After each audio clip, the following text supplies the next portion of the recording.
Hi guys, this is going to be the lesson that teaches you how to do the slip stitch, and I'm going to go through here and show you the stitch, and then I'll show you some a fun thing you can do with the slip stitch. Okay, to do the slip stitch, you can do the slip stitch into any kind of stitch, single crochet, double crochet, it doesn't matter.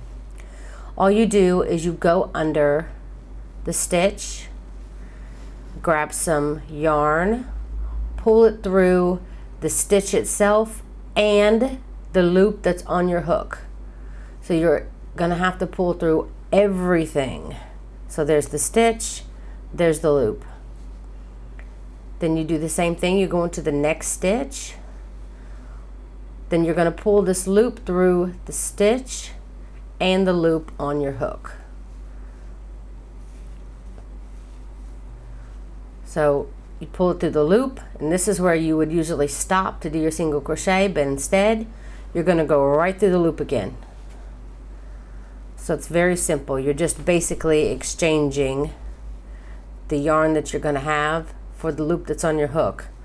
You're just going to pull through a stitch first to do it. So it's very nice to know the slip stitch for a couple of reasons. One, let me see. Grab some yarn here.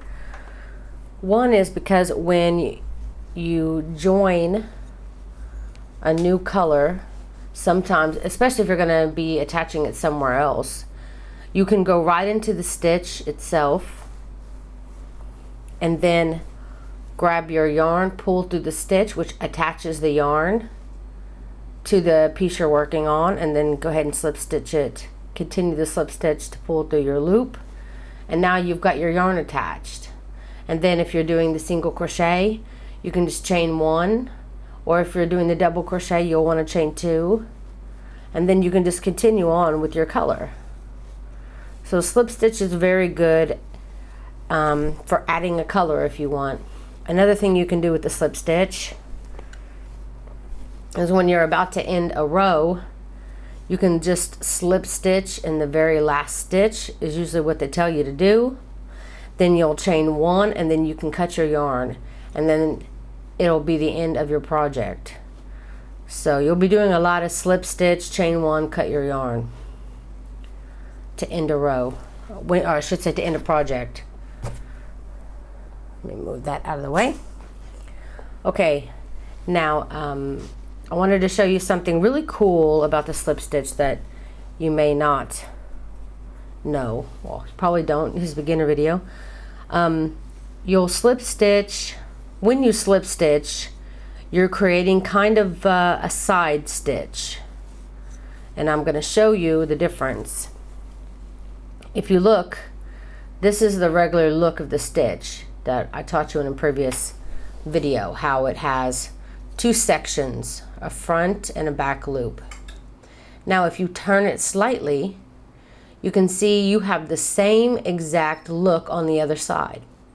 So it looks like this could be the stitches, or this could be the stitches. So it kind of gives like a repeat, like a, what's the word I'm looking for? Like a doppelganger on the other side. I mean, it's exact opposite. And because it does this, you can really add like a nice look to your project because it gives it a nice finish. So instead of like maybe just to end your blanket using a bunch of single crochets, you want to have a nice border on the end, you could use slip stitches to end to make the border.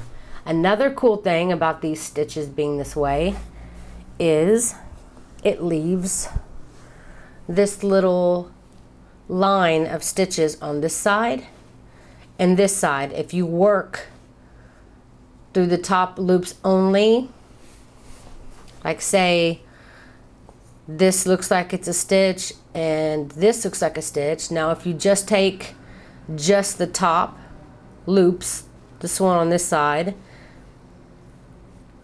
now you have two loops on your hook, but it's actually like what looks like the back loop on this one and the front loop, or I should say the back loop on this one and the front loop on this one. It's It's basically like the 2 back loops actually, because if you look at it this way, there's a front loop, there's the front loop.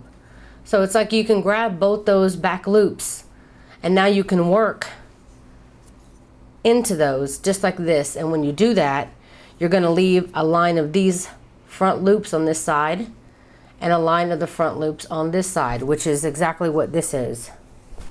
If you can see, this line here is just the front loops on this side, and on the back it's just the front loops on this side.